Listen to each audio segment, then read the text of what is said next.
You never know what is going to come through that door. One day, it's a guy trying to sell his grandpa's dentures. The next, it's something truly amazing. Imagine this. A customer walks into my shop. He pulls out a small, heavy coin. It's an 1804 silver dollar. My heart skips a beat. This isn't just any old coin. This is the king of American coins. It's the kind of thing you read about in books but never expect to see in person. Right away, you know you're looking at history. You're looking at a legend. The value?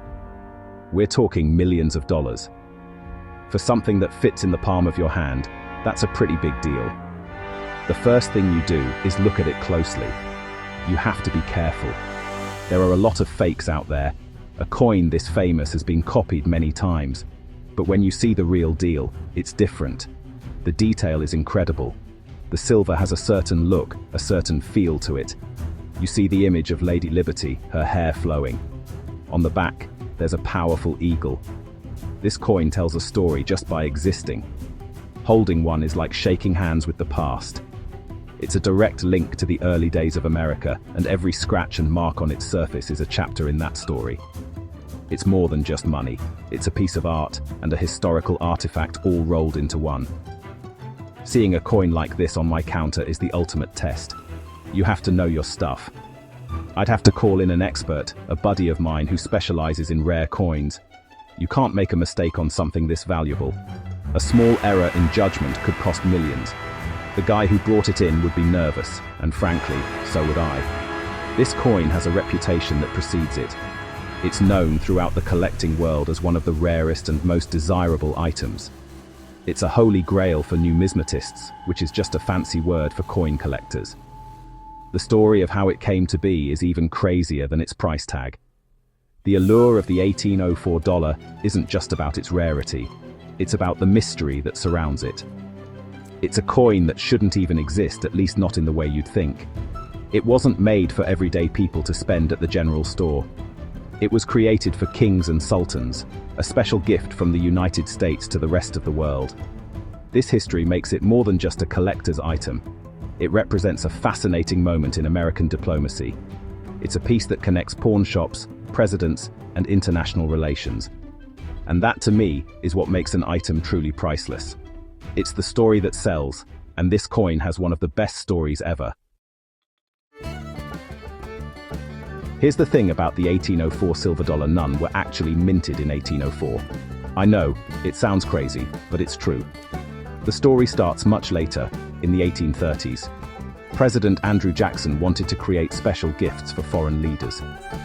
He sent a diplomat named Edmund Roberts on a mission to Asia and the Middle East. Roberts needed some impressive presents to give to rulers like the Sultan of Muscat and the King of Siam.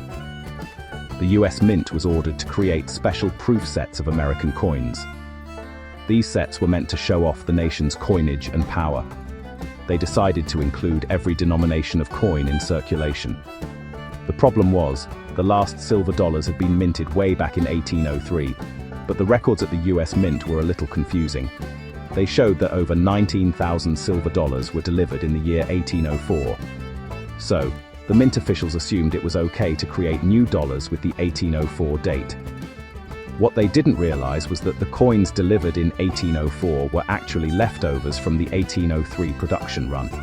They used the old 1803 dies. So, in 1834, the mint workers created brand new dies with the 1804 date and struck a handful of beautiful silver dollars specifically for these diplomatic gift sets. These became the legendary coins we know today. These first coins, known as Class 1 1804 dollars, were true presentation pieces. They were struck with incredible care on polished planchets, which are the blank metal discs. The result was a coin with a mirror-like finish and sharp details. 8 of these coins were made. A few went into the diplomatic sets as planned. One was given to the Sultan of Muscat and another to the King of Siam.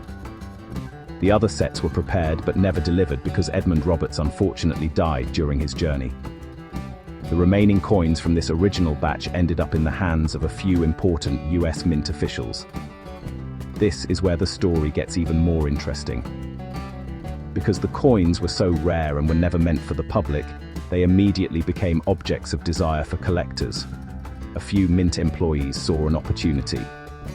Years later, in the 1850s and 1860s, they secretly struck a few more $1804 to sell to collectors who were desperate to own one. These later versions are known as Class II and Class III restrikes. The Class II is unique, with only one known to exist, and it now sits in the Smithsonian Institution. The Class III coins were made with a bit more cunning, sometimes artificially aged to look like the originals. This whole history of secret restrikes adds another layer of intrigue to the coin's legend. The rarity of the $1804 is what makes it a legend. There are only 15 known examples in the world across all three classes. Think about that. Out of all the coins ever made in America, you can count the number of these on your fingers and toes. 8 are Class I, the originals from 1834. 1 is the unique Class II. And 6 are Class III, the later restrikes. This tiny population guarantees that whenever one comes up for sale, the entire collecting world stops and pays attention. It's the ultimate prize for a serious collector, a true centerpiece for any collection.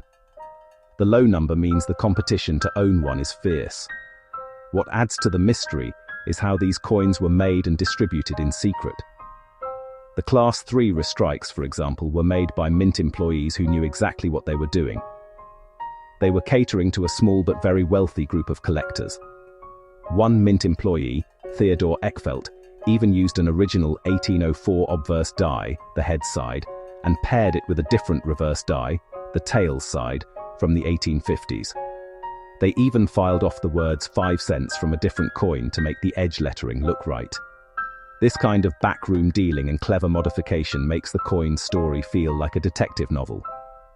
The difference between the classes is subtle but important to experts. To authenticate one, you have to look at tiny details. Things like the spacing of the letters, the exact shape of the clouds above the eagle, and the lettering on the edge of the coin. The Class I coins have a specific edge lettering applied before the coin was struck. The Class III coins had their edge lettering applied after, which is a dead giveaway to an expert. These small clues are how we trace the history and origins of each individual coin. Every one of the 15 known specimens has its own unique history and chain of ownership, which we call its provenance. This complicated production history is why you have to call in an expert. You can't just look up $1804 online and think you know everything. A real expert has spent decades studying these specific coins. They know the pedigree of each one, who owned it, when it was sold, and for how much. They can spot a fake from a mile away. The story of the mint's secret dealings, the different classes, and the tiny details that separate them is what transforms this piece of silver from a simple coin into a complex and fascinating piece of American history. It's a puzzle, and for collectors, solving it is half the fun. The journey of the $1804 through the hands of collectors is as amazing as its creation. These coins have been owned by some of the most famous names in numismatics. People like Virgil Brand, a beer baron from Chicago, who owned hundreds of thousands of rare coins, including 2 $1804. Then there was Louis E. Eliasberg, the only person in history to assemble a complete collection of every US coin ever made. His $1804 was a cornerstone of that incredible achievement. Owning this coin wasn't just about having something valuable, it was about owning a piece of the American dream. Each of the 15 coins has its own name, often tied to a famous owner. There's the King of Siam specimen, which was part of the diplomatic gift set. It was rediscovered in the 1960s in England, still in its original presentation box. Then there's the Waters specimen, named after a collector who got it directly from a mint employee. The most famous of all might be the Stickney specimen, the first $1804 to enter a private collection, traded from the mint in 1843 for a few other rare coins. These stories add to the coin's personality. It's not just an object, it has a biography. The prices for these coins have consistently broken records.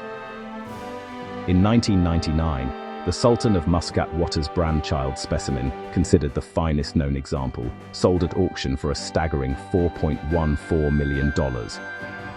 That was a world record for any coin at the time. It blew everyone's minds. a piece of silver the size of a $50 was suddenly worth more than a mansion. Since then, prices have only gone up. Private sales have reportedly exceeded $10 million. Today, if one of the top-grade specimens were to come to auction, there's no telling how high the price could go. It is, without a doubt, one of the most valuable coins on the planet. So, why does this coin capture our imagination? It's because it has everything. It has a mysterious origin story, a connection to presidents and kings, and a history of secret dealings. It's incredibly rare, beautiful, and has been owned by legends. The 1804 dollar is more than just a coin. It's a symbol of American history and the ultimate treasure. It represents the pinnacle of collecting. It reminds us that sometimes the most valuable things come in small packages, and you never know when one might just walk through your door. For a history buff and a pawn shop owner like me, it doesn't get any better than that.